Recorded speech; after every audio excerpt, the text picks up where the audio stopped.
Hi everybody, welcome to a further video in the storing away my Commodore 64 games collection. As you would have seen in the previous video, we've had a cabinet to put them into. We've now also got some of the games put in there we've shown you from the various software houses, budget label at the time. Load more to get through here. I've got a stack load to get through. This is the biggest lot. It's a complete mix of everything that we've got from different houses, different publishers, different developers, all sorts of different genres. Some stuff you'll recognise, some stuff like me you've never heard or seen of before. All this was picked up in job lots over the bits and pieces over the years. So let's get going with Rough and Ready in the Space Adventure. I had that on the Amiga. Interesting licence at the time because Rough and Ready hadn't been around for about 30 odd years. One of the very first characters from the Hanna-Barbera TV era. Not particularly memorable game. Steve Davis Snooker, the world snooker champion. Snooker on the computer, that's all you need to know. Last Ninja, complete move in the other direction. Look at this wonderful series of awards here. Great game series, sort of 3D isometric action adventure. Absolutely brilliant. Spawned Last Ninja 2, Last Ninja 2 Remix, and Last Ninja 3 as well. Popeye 2, this is not to be confused with the Popeye arcade game and home conversions of thereafter. It's an original game looking completely different, from Alternative Software, who had some very strange cartoon licenses like Danger Mouse in Double Trouble. This looks like a mixture of platform and isometric adventure. Not particularly reviewed very well at the time. Maybe a missed opportunity. This is Feud, which I think has got quite a good reputation. And it was an Arsenal Retro gamer a few months ago. Sort of a Wizzy sorcery type platform game. Soldier of Light, which if you notice down the bottom here has got the Taisho emblem, and we know Taisho from Chase HQ and Bubble Bobble, Rainbow Islands, etc. So I'm not sure whether this is an arcade game. I actually said it is because it says there's an arcade screenshot on the back there, which is really good. And again, that's what they used to do in those days before they put screenshots on the back, not necessarily from the game version you were buying. And it would always say screenshots may be shown from a different machine, such as Frightmare, which has exactly that blurb written on the back there. You may not be able to see that, you won't be able to see it there. It is. Screen pictures shown maybe from different machines, etc. Never quite sure what you're going to get. Cricket International, that looks like it's a bit of fun actually. The Grand Slam edition, of course. Alternative software behind that one. And then Hawk Storm, I don't know anything about that one, I'm afraid. Looks like it's a platforming type game. Whizzing through these very quickly. Foremost Adventures, which is actually a compilation pack featuring Life Term, Smashed, which is a spoof of the TV series from the 70s MASH, Whiz-Biz and Star Wreck. Text adventure games, which for the new generation involved you sitting there typing in commands into the computer and the game would react to it, usually by telling you I do not understand that command. Whiz-Biz, which I've just told you about, is on that compilation. As you can see, it's a text-based adventure. Batman the Caped Crusader, not to be confused with Batman the movie. This is a double take game with a game involving the Joker on one side, the Penguin on the other. It's based on the comic books more than anything else. Some people like it, some people don't like it. I've never played it, so I can't comment. Bouncing Heads, this is from Zeppelin. Looks like it's a platform type thing. Rigel's Revenge, which looks like it should be a Narcos type simulator. It's actually something to do with protecting the Doomsday device. But it's also got a very interesting bit on the front where it says, come from CMVG Computer and Video Games magazine at the time. If they continue to release software adventure of this quality at this price, they could well revolutionise the cassette-based adventure market. So it's an adventure type game. There we go. Bootleg Bandits, which is a moonshine simulator from Scorpio Games. I've actually got a spare copy of this. Don't know why. It didn't review particularly well. It's awful, from what I understand. Early Ocean game, Armageddon. So early, there's no screenshots on the back.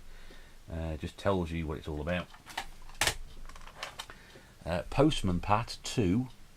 There was a Postman Pat and there was a Postman Pat 3 as well.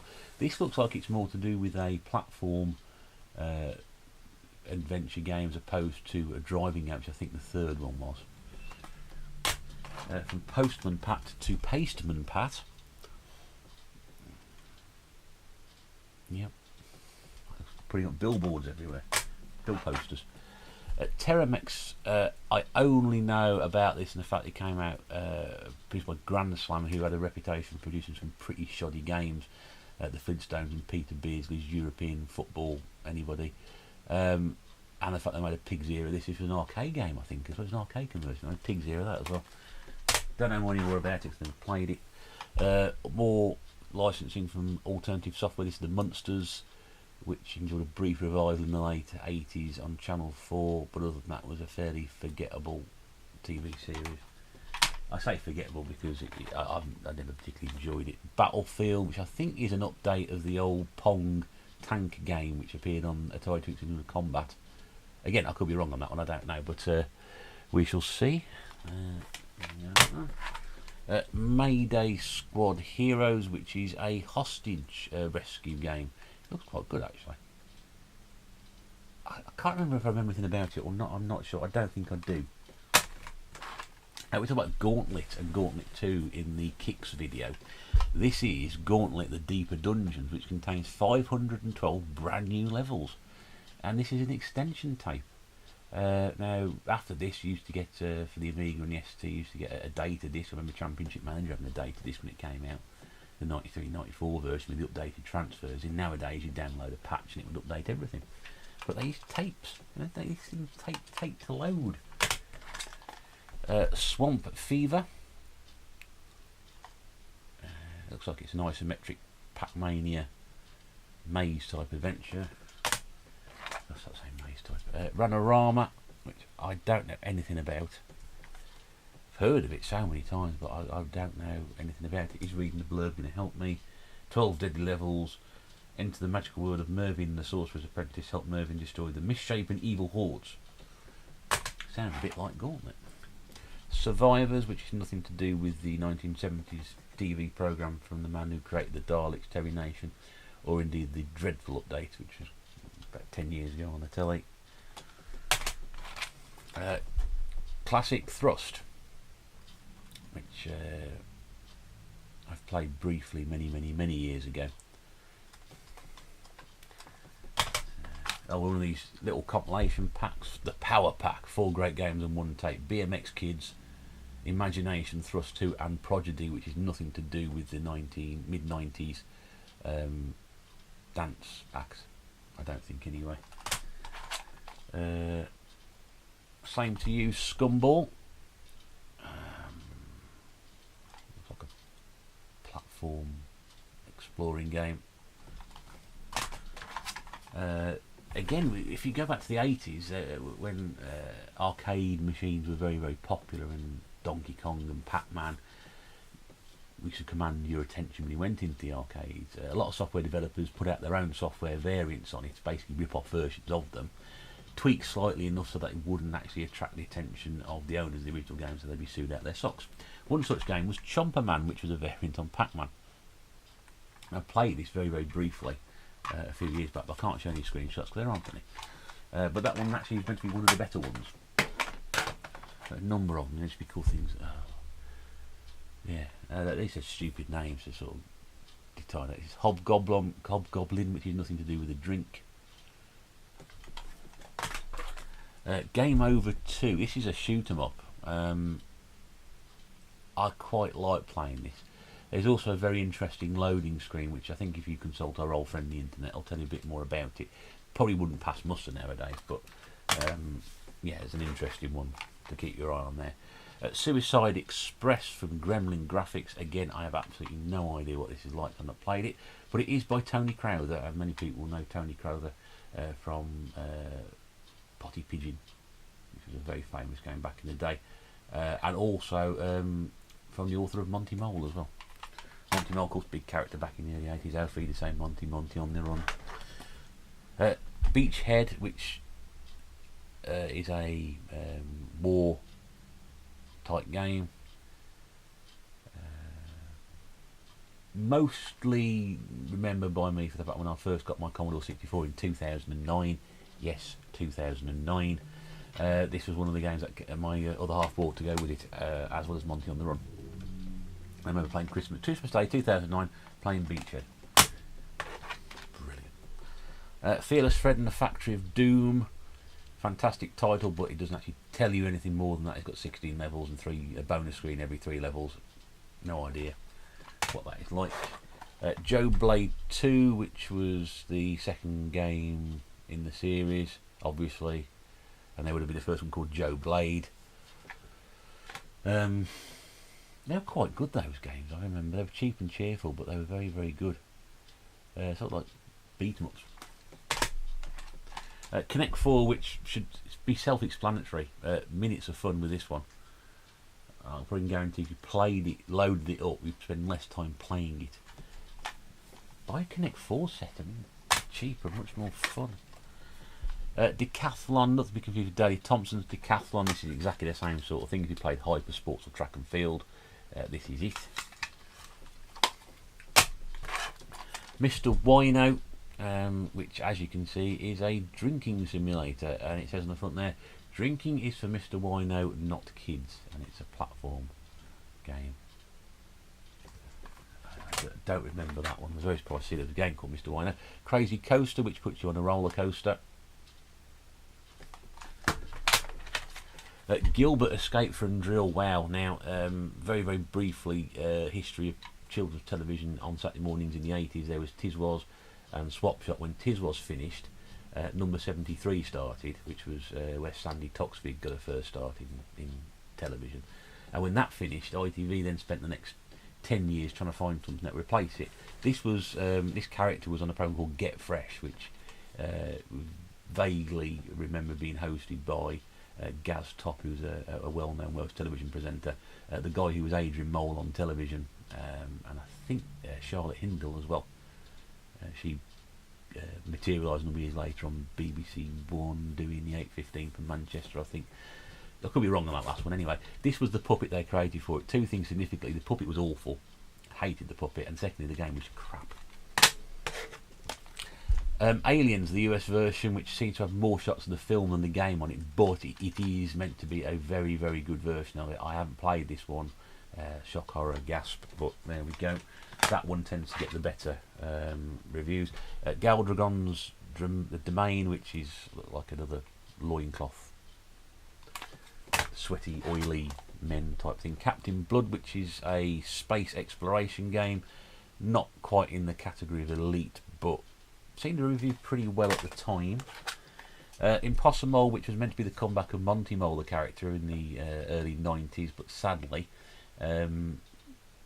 it didn't work out. The game wasn't as good as it should have been. In fact, if anything, it was more harder than the original. The original games were quite difficult, and it seems they just like ramped it up for this, which is a real pity because they could have done something in that franchise. So that even then they were trying to reinvent games. We mentioned other videos, reinvent games that have already been sort of gone through. Insecta Hecti in the Interchange, which is an original game from High Tech, and it looks like a maze game, and I have no idea what that is. Fairlight, the Light Reveal, which is an isometric dungeon game. Space Rider Jetpack Company, which is a space exploration game with a giant, that big blob, yellow blob up there, a giant sort of man sprite with a jetpack on the back of him. Another strange license from High Tech, which was Atamant, again a character which had been sort of dead in the water for about 25 years. At the time they did bring out games based on Scooby-Doo and also Yogi's Treasure Hunt, which were popular cartoons at the time. They were still on the screen, but that, Atamant and Muff and Ready hadn't been around for years. Space Pilot, which I think is a rip-off of Time Pilot because it takes you through sort of 25 different time zones. No graphics on the back, so I've got no idea. Same with this one, which is Space Shuttle Simulator. Yeah, there you go, just told you about it. Aim to be chosen to mastermind the ultimate mission to launch a sophisticated probe into the tail of Halley's Comet. Why? Why would you want to do that? Spy vs Spy, which is based on the Mad Magazine characters. Basically, you're two spies trying to steal the secret plans and the documents that you need to get away by, laying elaborate traps for your opponent with hilarious consequences. Played the third one of that one, not as good as that one. This is an awful game. Running Man Schwarzenegger. Terrible game. The film is pure 80s Schwarzenegger cheese, so it's a really good watch. But this game is just borderline unplayable. Sluggish controls, poor collision detection, and that's just the Commodore version. The Amiga version is even worse. View to a Kill, based on the '85 James Bond film, not one that was made 12 years previously and released at the right time, although it wasn't a particularly good game. Most James Bond games actually weren't very good. This is a text-based adventure called The Rats, which I may or may never play because of the front cover. Oops. That wasn't this, I just dropped that. Gilligan's Gold, not to be confused with Gilligan's Island. No, completely different thing. Another early ocean game. Again, no graphics, so I can't tell you what it's about, but it's sort of, I'm guessing, it's going to be not a minor 2049er. You look that up on the internet as well. I'm guessing. Bod Squad. Platform game. You know, I'm not really sure what that is. This is Game of the Year, BMA 84, Valhalla. It's got 299 splashed all over it. That was the price of it. And one screenshot on the back, which all it tells me is it's one of those games where I sit there and type stuff in again. I don't really like that. Oh yes, he's got Mad Flunky. And I remember seeing this in the shops at the time. You can see in the top corner there's the caricatures of Prince Philip, the Queen, the late Princess Diana, and Prince Charles, and you sort of go around the royal family taking care of various tasks. Look at that, that's a really interesting, huge graphics with it. It's generally very well remembered. I think there were two versions. There might have been a second version based on it.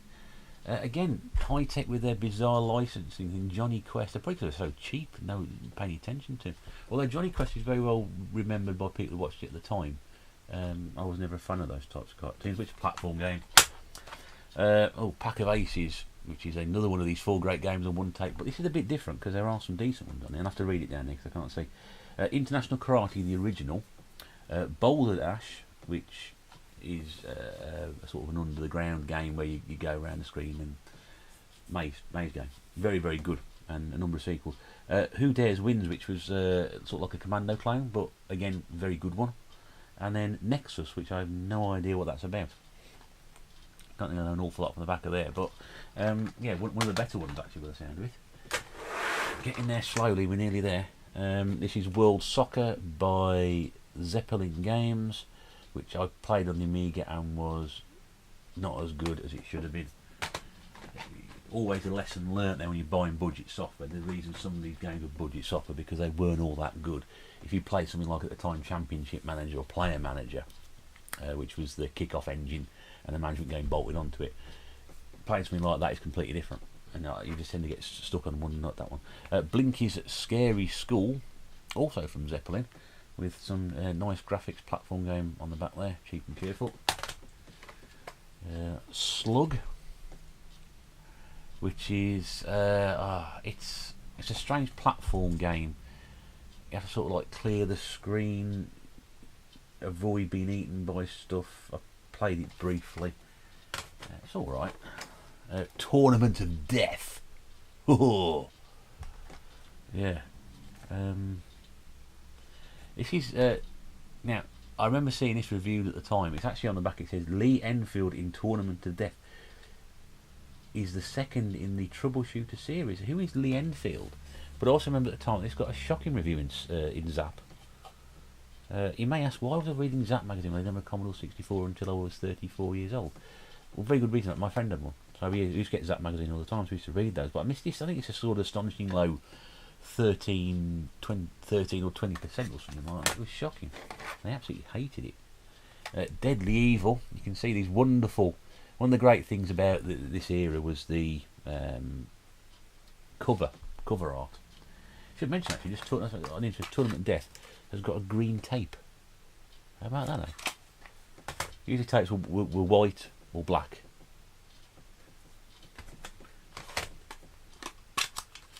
or red, as in Blinky Scary School case. But very rarely you see anything different like that. Speaking of red tape, there's one in here for Deadly Evil, which is, I think it's got, hopefully those are Spectrum shots on the back, because it's all going in with Spectrum, I don't know. The Tube, which wasn't a game based on the Jules Holland TV programme of the early 80s, where famous celebrities came on drunks, famous musicians came on drunk, stoned, completely off their faces, and swore at 6 o'clock on an evening. It's not also based on the London Underground system either. Frantic Freddy. It's a second game to involve somebody called Fred. Again, that looks like it's an up and down the ladders type game. Bogey's Pick 2, which I think he's just trying to sort of get people to buy it. Features, again, no graphics on the back, but it features games Herbert's Dummy Run, Slurpee, Black Hawk, and Mad Doctor. Mad Doctor is bodybuilding with a difference. Create a living creature without attracting the attention of the villagers of Strudelberg. Frankenstein simulator. Oh dear mate, how on earth? Yeah, I think even putting 4 on there, you get the feeling you'd be slightly ripped off when you got home. This is Saracen. Again, no graphics on the back, so I couldn't even, not necessarily read out the backs to you. Leviathan, or Leviathan. There are some graphics on the back of that one though. Hopefully I've covered all the pronunciations there. Oh, here's now this was actually based on a cartoon of the time, Defenders of the Earth. Not that it was a particularly good cartoon, because it featured Flash Gordon and Ming the Merciless and a load of people that you've never ever heard of before, or are ever likely to hear of ever again. Swiftly moving on, Snodgits, which is a game about people with big noses. I think it was very much in the line of Flunky, but not quite. I don't know. Spy Trek Adventure, which is we mentioned that one previously, I think. We didn't mention it previously, but it is a text-based adventure game. Actually, some graphics on the back from Americana for a change, so you can see what you're buying. Combat Crazy, which is platform-based. Bugsy's Revenge. Now that's got a very good reputation, that game. I remember slagging off Melbourne House in a previous video. It's like an animated comic strip adventure strategy game, voted strategy game of the year.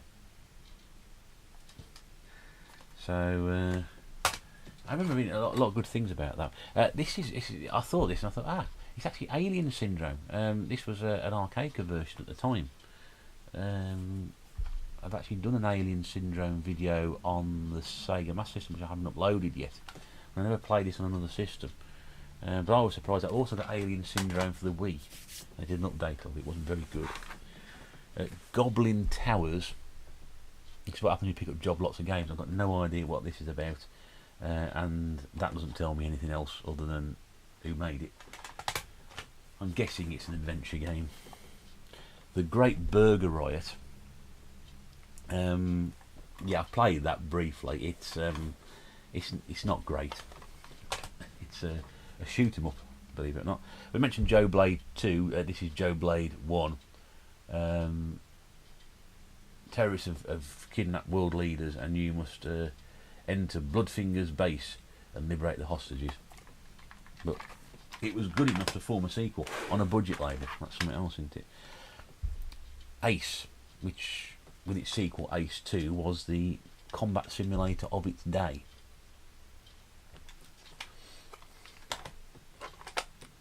We mentioned shoot 'em up construction kit and how good the Commodore 64 is for side-scrolling shoot 'em ups. This was the program which enabled you to sort of do it and go from there. It does say that I think when it came out originally, we were buying the Commodore with packs of games. It would have sort of like a number of educational programs, and shoot 'em up construction kit within there. So you don't need any programming or training experience to use a selection of utilities. Use your joystick to build your own spacecraft and weaponry, design your own landscape, sound effects, levels and attackways. Start from scratch or redesign one of the 4 free games included on this tape. That's how you get into doing things like that. Zorro, not based on any well-known film. Again, it looks like it's a platformer. Americana decided they're going to start putting graphics on the back of that. Controversial cover at the time, but other than that, it was a fairly shoddy game. Vixen. Yeah, I think it was just designed to sell games. It wasn't a particularly good game. This is Moon Shuttle. Again, nothing on the back to tell me. I can show you a picture of Bommo. Not. There are some graphics on there. I don't know. Am I sure it's a Bomb Jack variant, maybe?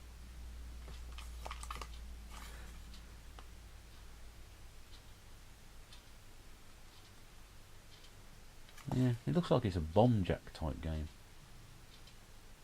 I could be wrong. Ninja Rabbits. You makes you wonder what these people are thinking when they produce these games. It's a rabbit in a karate suit. And the final section of this moment in time, Scorpion from Houston. Looks like that. BC2 Grog's Revenge, which the front cover is absolutely bizarre, because if you think that the BC comic strip was on its own right, and that's got nothing to do with it, those characters up front got nothing to do with it. Strange. Cave Mania, which is another platformer. Task Force, which looks like it's a Airwolf helicopter. Poseidon Planet 11 from High Tech Software, with the blurb amazing graphics and superb action on the front of it. I'm not sure. I've never heard of that one before either. Foremost Fun, which is another one of these compilation tapes. This one from Alternative. We got Snodgits, which we mentioned already. Everyone's a Wally, which I think was again got good reviews. Slug, which we spoke about before, and I can just see what that says there. Rick the Roadie. Well, at least, well, maybe you're paying $2.99 for it. I don't know, but any more than that, I think you'll be wanting your money back. Trojan Warrior. Another platform game. Oh, The Incredible Hulk. Now, it's a text-based adventure on the Incredible Hulk series. You can see there. I played that when I first got my Commodore 64. When I got this bundle, I first played that. And I couldn't get on with it. I don't know, but it just text-based adventure games just don't interest me. Panther. I just used to call these games anything they felt like it, and just, you know. Save the Last Humans on Xenon. Ah, right. There we go. Xenon. That was called Xenon, Xenon 2, Mega Blast. So, Trapdoor, which has some wonderful graphics on it. It really did. I used to love playing that game with my friend. Absolutely love playing that. Very, very short-lived cartoon series, but very well remembered. Spitfire 40. So you can take to the skies and recreate the Battle of Britain. Doesn't look too bad, actually. Ollie and Lisa, which I think, or Ollie and Lisa, I can't remember how you pronounce it, but there were a couple of 3 games of those on the Spectrum. I think you can go into a haunted castle. That's all I remember about that one, sorry. War Machine. A bit busy on the back. Oh yeah, I mentioned I found a couple of games which were out of sequence, elite games, which we should have gone into a previous video. So I've got Harrier Attack on the Encore label. Typical, as you can see, pretty basic stuff that. I should have thought about it a bit, but we showed you Ace earlier. This was the 2-pack re-release, Ace and Ace 2. Flight simulators, premier ones of their day. Basically gone to previous videos, so my apologies for that. Spore, which I think is a puzzle game.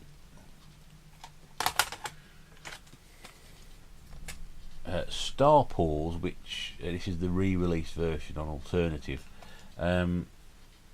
Actually, that's meant to be a pretty good game. I think that's, if memory serves me correctly, that's been re-released on possibly the C64 Mini, which is the updated version of, you know, sort of an emulated C64. I could be wrong. I usually am. Invasion. Well, these games are quite similar sort of story lines, aren't they? Super Kid, which is another platformer. Blue Thunder, which with turbo load is only £6.95.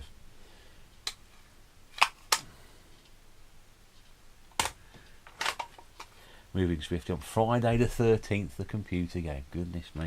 Now, this is a completely different game to the one that's been heavily sort of criticised on the NES.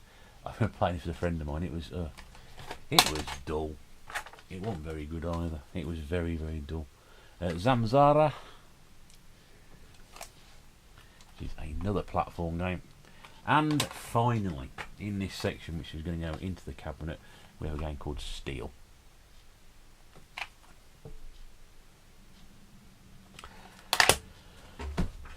So there you go. That's a hell of a lot of games. Now all those should go into the cabinet I've put together and purchased especially for putting all those away. The only games that can't get in there are going to be sort of the big box, the cardboard box ones, and also the slightly different size original releases, which I'm going to do next. And they've got a separate space for those to go into. But hopefully it'll now clear the space behind me. I've also got a number of loose games and a load of cover tapes, which I'm not going to take you through, purely because I think that's just overkill. This might be overkill. You might think it's an overkill already. Too much overkill. I haven't got the time anyway. But there are a number of loose games I have, and also a lot of cover tapes. If you want to know what cover tapes were, very, very quickly, even going back a previous generation, you used to get demonstration discs being attached to magazines, so PlayStation magazines, or a demo disc on the front with a number of playable demos. And then going back to that, you'd have disc magazines, the Amiga and ST magazine. Then going back even further, towards the end of the life of the 8-bit machine, you start getting free tapes stuck on a magazine, and they'd have demos of upcoming games, or they would have, if you were very, very lucky, older games which were then given away free as part of the magazine. So that's always a good thing, and it's got quite a few of those. But I'm not going to go through them because they're just a bit, I don't know, too much, I think. So I'm going to do possibly 2 more videos in this series, and that will complete the packing away. One I'm going to devote to sort of doing the dual cases, which you'll see those, and the other ones are going to be the cardboard box releases, which I think are very, very important as part of games history, how games are packaged. And how we've moved on from there, how things are, moving from with what we've got up there. When you see the size of some of these, you're probably going to agree with me, and then we'll look back and see how we get on. But thanks for watching anyway. Hope it hasn't been too much of a chore for you. Hope there's some interesting games there that you may remember from the past. By all means, ask any questions, leave any comments. Always happy to hear from you. It'd be nice to see if anybody can remember some of those games, because I must be honest with you, a lot of those I've got absolutely no experience of. Anyway, we'll see. Thanks for watching. Don't forget to catch up the rest of the videos in this series, and if you haven't already seen the previous ones, catch up with those as well. But thanks for watching. Bye for now.